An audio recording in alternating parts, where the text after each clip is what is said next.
Out here on site in Atlanta, behind me we're printing the first 3D printed house that someone is actually going to live in. And this is the perfect place to introduce today's podcast guest, Kristen Henry, Chief Technology Officer for the #1 3D printing house company in the world, SQ4D.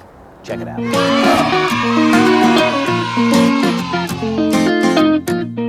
Yeah, kid, welcome back to another episode of the Handsome Homebuyer Podcast. My name is Charles, aka the Handsome Homebuyer, aka Captain Permit, aka El Judío Maravilloso, aka El Chulo de las Casas. And we're back for a virtual podcast. This is going to be a banger.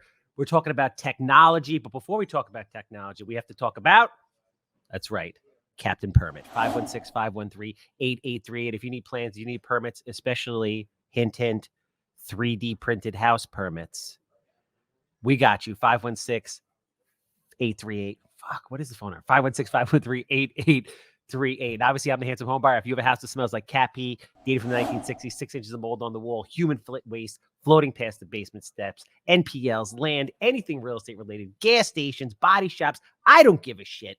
I'm quick. I'm easy. Lord knows I'm a good time. If you've been watching this for the last 60 seconds, I want to buy it. 516-777 sold. And before we get into the podcast, this podcast is sponsored by Cardinal Financial. More importantly, my man, Sal Rizzolo, best loan officer out there. I flipped over 400 houses in the last 5 years, and I have never had such a pleasant experience. If you are a realtor, you got to call him. If you are someone thinking about buying a house, you got to call him. And most importantly, if you're an investor, you got to call this guy because he screens every one of my offers. He tells me what's going to be good, what's not going to be good. And if he ends up getting the loan, he cuts my closing times from 90 days down to 30 days. Sal Rizzolo, link down below. Check him out. All right. So prop tech, big deal. Everybody who knows me knows that I love 3D printed houses. And we are talking to somebody today who knows everything there is to know. Not only does she know everything there is to know, she's one of the most impressive people I've ever met, but she is literally changing the world, creating the technology of what in 20 years from now is probably going to be commonplace. So she is a Yale grad. I don't know if anybody knows this, but Yale is the hardest school to get into, right? I barely got into Nassau Community. She graduated from Yale, top of the class, mechanical engineer, grew up in upstate New York. We're going to talk about that. She's the chief technology officer for, in my opinion, the #1 3D printed technology company leading the charge, printing houses, commercial buildings, you name it. SQ4D, Kristen Henry. Hello, handsome. Have you ever gotten an intro that went anything like that? No, it was incredible. Thank you. Very good, very good. I'm glad you feel loved because you should feel loved because you're amazing. And I'm so happy to know you and so happy to be involved in this journey and have a seat next to you while you guys basically re-engineer housing. Happy to have you on the team. Yeah. So cool stuff going on. So a little bit of backstory on you, right? Grew up in upstate New York. I guess always had a love for tinkering, building, because you are in there, man. Like it's freezing out. We were supposed to do the Islandia project, which we're starting now in like December, and you and I are like, F it. Let's get out there, freezing cold. And the guys are like, no. So just a little background, kind of like, 60 seconds or so about, upbringing before college. You always like tinkering. How'd you get into mechanical engineering, et cetera? Yeah, definitely. When I was younger, I was always trying to build different things, solve different problems growing up. And now even I always had a list of things that bothered me in the world and how I wanted to fix them. So a bunch of different ideas for different inventions and stuff. And I made a few of them growing up. There's this one time I made this shovel that fit underneath our deck, so you didn't have to lift the snow over the top. That lasted for a few snowstorms, but yeah, just it's kind of stuff like that always growing up. And I always loved working with my hands, doing a bunch of different things, not just limiting myself to one thing. And I actually went into college under the pretense that I was going to be doing biomedical engineering and pre-med. Mm-hmm. And then I discovered 3D printing and decided that I loved it and wanted to pivot towards mechanical engineering so I could spend more time doing that. Wait, so to kind of back it up a little bit, do you come from a very like handy, creative type of family? Like, are your Are your parents the kind of people that could build anything, or somebody in your family can kind of build anything? Oop, can you hear me? Yeah, definitely. So my mom was actually an art teacher. Okay. Yeah, a little bit of a lag. We good now? Yeah, we're good. Sorry about Yeah, that. so my mom was actually an art teacher, and my dad grew up and started to become an engineer, but then actually pivoted into teaching, and he's now a middle school math teacher. Who also is a track coach, and so he's always outside doing various sports and things. And my mom's definitely on the creative side of things, so I sort of got a mix of those two. So ironically for me, like I've always known what 3D printing is, but didn't really know much about it. My first kind of introduction really to 3D printing happened to be 3D house printing. Oh wow! Yeah, right. Jumping right into it. So I'm curious to know, like, I mean, you were going to be a doctor, it sounds like, and then you basically said, "I'm not going to be a doctor." Found 3D printing and just completely changed your major to mechanical engineering. What went on there? What did you see? What did you feel? What path did you take? Yeah, exactly. So I decided to take this random class that was actually an architecture class that focused on 3D printing and fabricating and learning about different architectural schemes and schematics and everything. And I immediately fell in love with the 3D printing aspect. I thought it was so cool. Our first project was to design actually the freshman quad that we all lived on at the time. Mhm. And a lot of the other students were like doing like rectangles and stuff since we had just learned how to model. I sat there for hours and put in every single window and all of the crossing sidewalks, and I just absolutely loved how cool it was that you could model something and then almost immediately create it. And I decided that I didn't want to be in a lab all day, because a lot of pre-med is lab work and such until you actually get into the fields. So I decided I wanted to use my hands and create things, and I completely pivoted. So curious for me, like you went to Yale, obviously, right? Yale, hardest school to get into.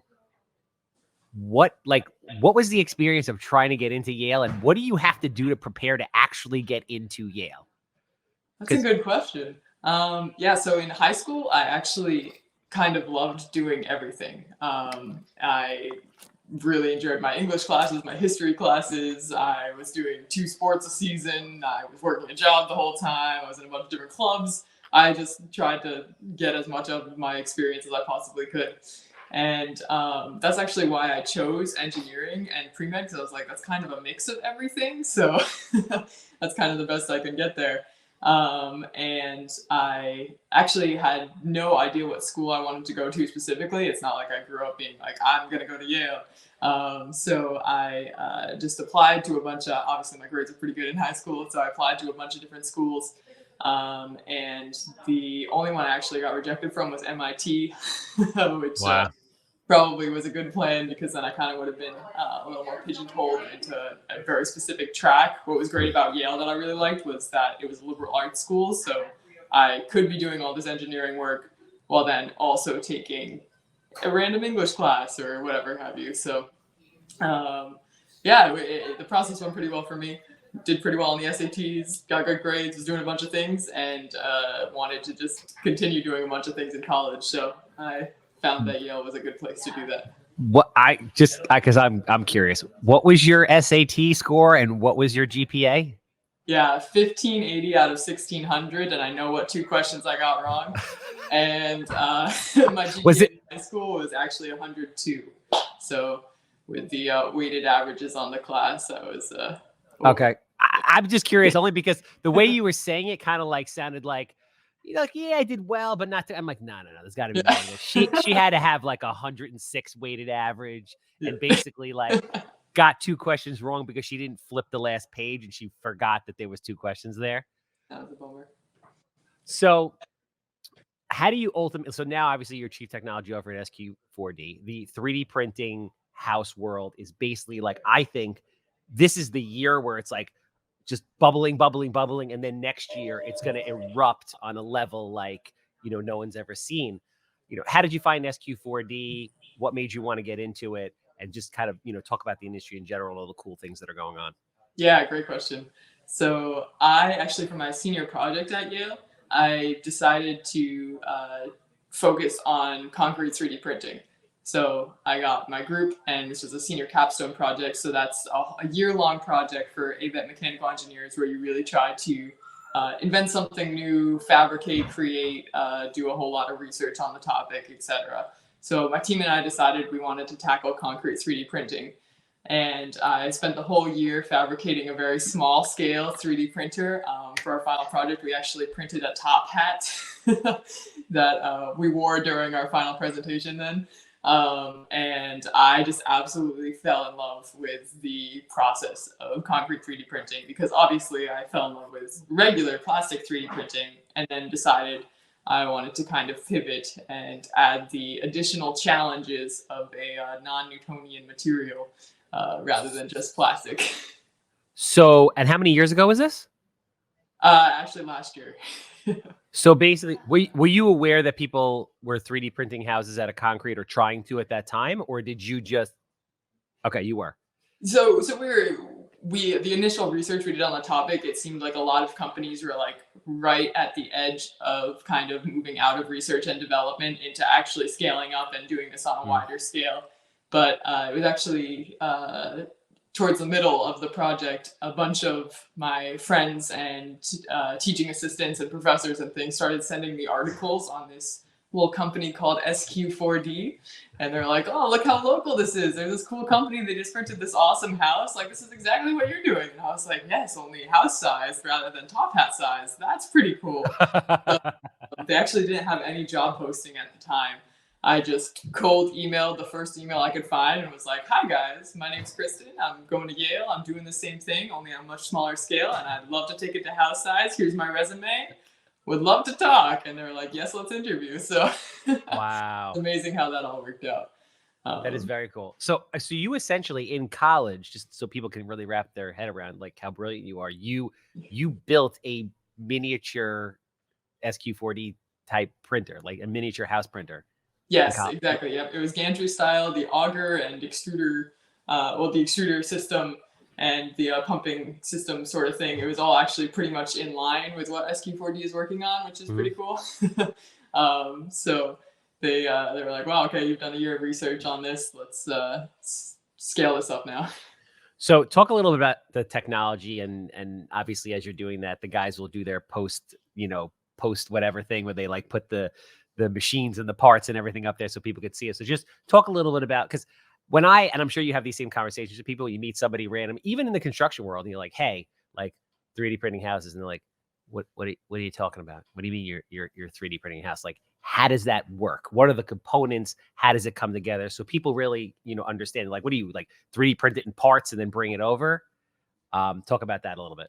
Yeah, definitely. So for people who are familiar with plastic 3D printing, I like to say it's really not that different, except for the printer is far larger and you're not doing it on a moving bed. You're actually just moving the whole machine around to create the house. But unlike some companies that are printing parts and then bringing them in and assembling together and everything, SQ4D just takes our machine to the site.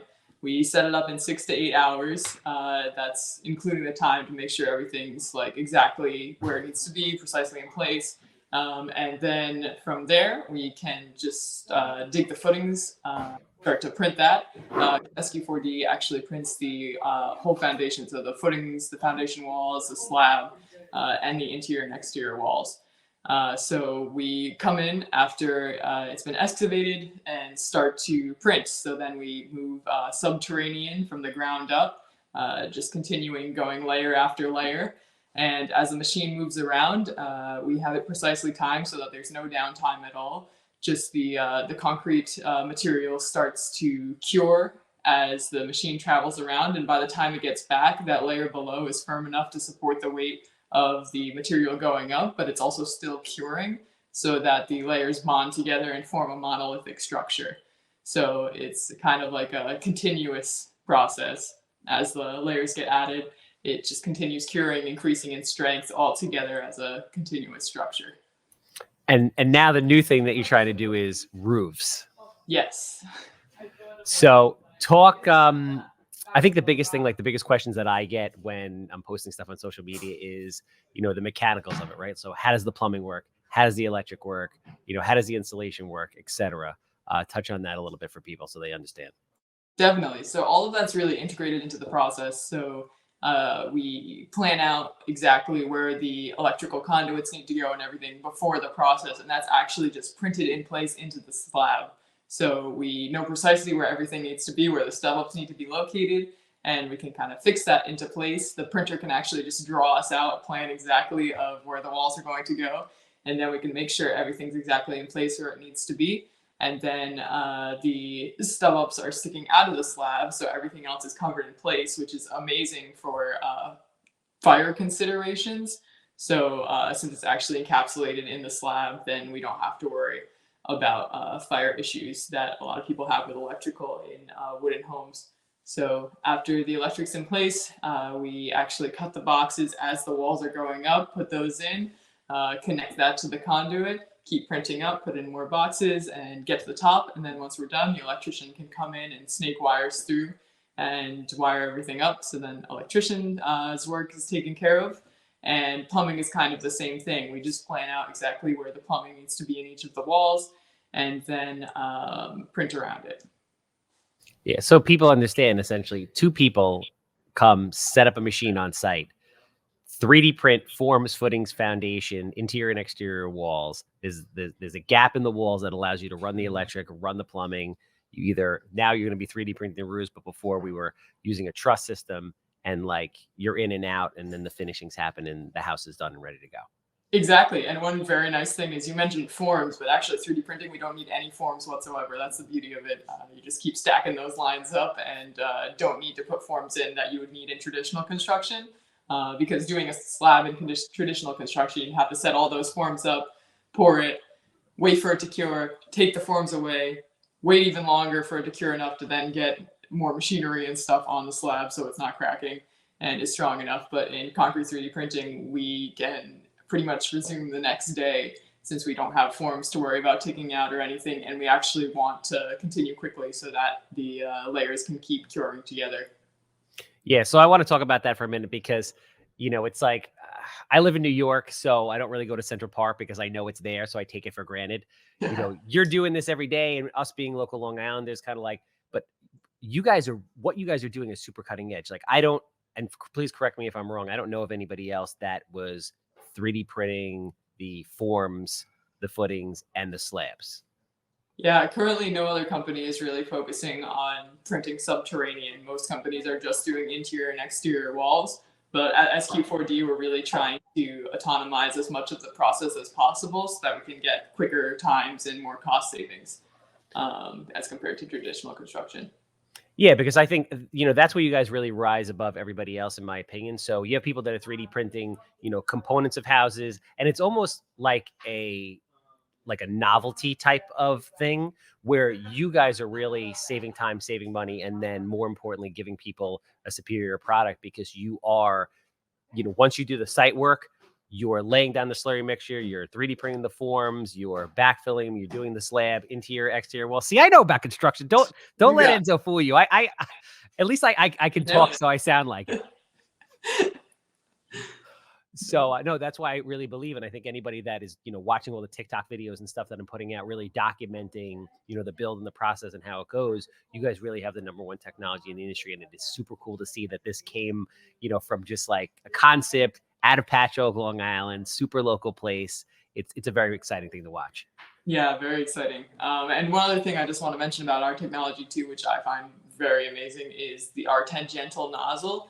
So unlike some other companies that use a circular cross section on their nozzle that just follows a long pass, the problem with that is you get a little bit of a pillowing effect, and the material isn't quite in a straight line. Since think about like squishing a tennis ball, you wouldn't really have very clean edges. It's more of a bulbous shape. So what's really nice about SQ4D's technology is we have a rectangular cross section on our nozzle that actually rotates with corners. So that allows us to get a lot cleaner profiles on our walls, on turns, corners, curved walls, everything, since we're actually following along that path with the nozzle and it's rectangular. So there's less wasted material on the sides. Yeah, I mean, the way you guys engineer this is it couldn't be any more perfect. Like you made it as easy as possible. The mixture is something you can get at Home Depot. It's Yes. just, once you have the machine, if somebody were to, let's say, purchase a machine, they could set it up anywhere, easily get the material.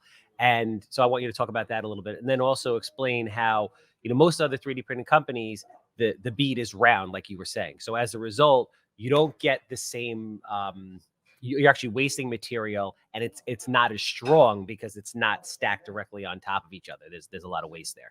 Exactly. Yeah. So we're really just trying to make this as accessible and affordable and environmentally friendly and everything as possible. Like we just really want to revolutionize home building, and to do that, we really need to make sure that our technology is producing things that look good, can be created quickly, and have cost savings. So that's one big thing about our material. Like you said, all the material you can get at Home Depot, whereas a lot of companies are using different additives in their mixture that Mhm. have lead times that are ridiculous. You have supply chain issues, and the material is actually 10 times more expensive as well. Our material you can get to make the 3D printable cementitious mix for less than 3 cents a pound. Whereas a lot of these other companies are up close to 30, 25 to 30 cents per pound on their material. So that's something we're really proud of. It's readily accessible and cheap. So you can't get much better than that. And that's something we're really proud of, and as well as the fact that it's super super strong. So our last compressive tests for the home in Riverhead tested at nearly 9,000 psi, whereas code requires only around 3,000 psi for concrete elements in a house, and that's already way stronger than your traditional 2x4 framing. So our houses are super strong with material that's readily available and cheap. So that's something we really focus on. Whereas a lot of these other companies, you need to buy the mix specifically from them. So it's a proprietary mix that then you have to worry about supply chain issues and these increased costs. Yeah, and you guys recently put out some very cool and funny but educational social media content about how these burn resistant, they're flood resistant. Like you flood a 3D printed house and you see what happens, nothing. You go at it with a blowtorch and like a flamethrower and nothing happens. You guys pelt it with bricks and cinder blocks and nothing happens. So like the quality of what you're getting compared to stick built and traditional construction is just like there's no comparison. Until I saw you doing this in the garage, the coolest part of what you guys were doing was the virtual reality for me. And then Mm. I saw you building the printer that is going to take recycled plastic and then 3D print moldings, doors, kitchen cabinets, vanities, countertops. Talk about like kind of the next generation of 3D printing in regards to that, because that is just blowing my mind. Yeah. So definitely the virtual reality is something I also thought was super, super cool. When I came and interviewed at SQ4D, they had me put on the glasses and everything. And I was like, well, this is amazing. I'm sitting in a 3D printed house right now. We can pick out where everything's going to go. So that's amazing. But as far as the plastic printing side of things, yeah, we're planning on taking plastic recyclables that sadly nowadays a lot of them would end up in a landfill. Yeah, the recycling process is not great in the United States at the moment. So we would take those plastic recyclables and turn them into 3D printable material that we can then create all sorts of furniture, cabinets, construction materials, whatever you need, that can then be put into homes as well to increase the percentage of autonomously constructed materials to again bring costs down. Since we would be getting the material for free and then also get credits to actually take it, since a lot of companies and organizations and things don't want to see it going into landfills. So we're taking this material, putting it into a novel printer that we created that's quite large, that can create a bunch of different elements that then can also go into homes or outside of homes, or really whatever you can imagine. So talk about just the industry in general, the different verticals, where you see the uses, where you see it going, where you see your competition and what they're doing. Because again, this is like so early. This is like, when did the internet come around? 19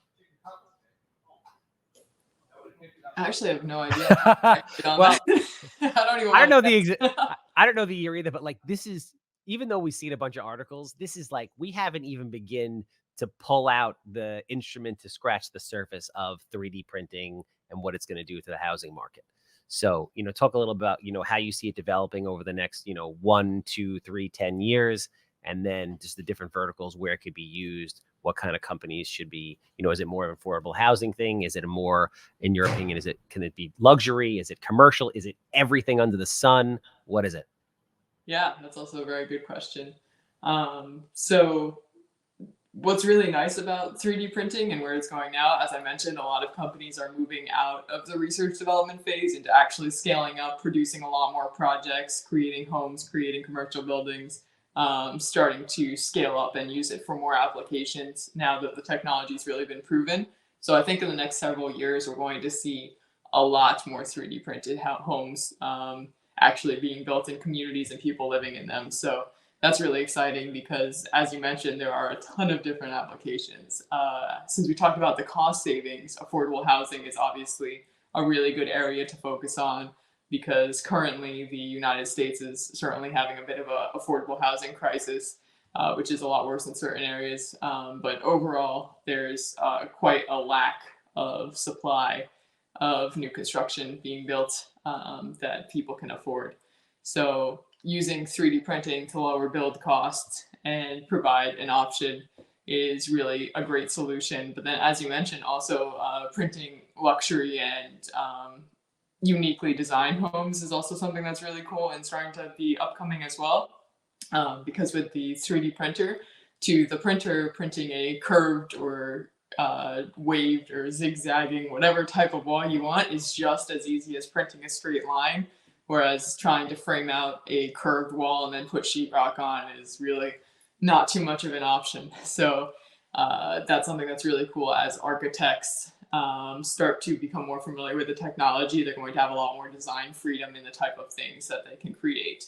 So it's really nice that there are so many different ways for 3D printers and 3D printed homes to be used, but also larger commercial buildings are a big option if we can make those faster and help with job creation because we're able to move different companies into different areas.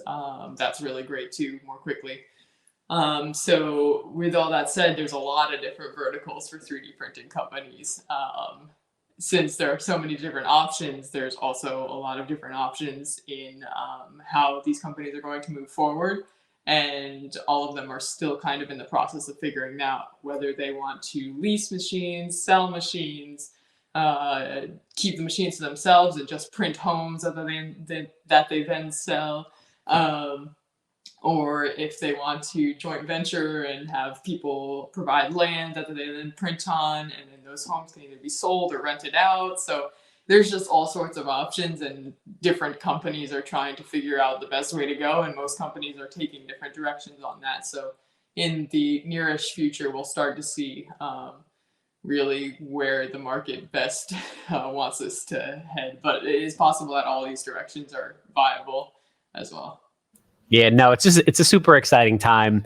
And again, I mean, I think we haven't even scratched the surface. So there's going to be so many uses, and it's going to take time to get out there, obviously. But I mean, it's a better, cheaper, faster, stronger product. Typically, like Enzo always says, you'll get 2 out of 3. It's either better, faster, or cheaper. With this, you get all 3. Really, the sky's the limit from a design standpoint. We're going to be proving that out over the year, which is very cool. So we have Islandia, which we're basically doing right now, which is your run-of-the-mill, single-family, first-time home buyer type of home. Due to a recent accidental but not terribly bad luck fire out in the Hamptons, we're going to be building a luxury home. I don't know if you heard about that. Did you hear about that? Yeah, I'm very excited for that.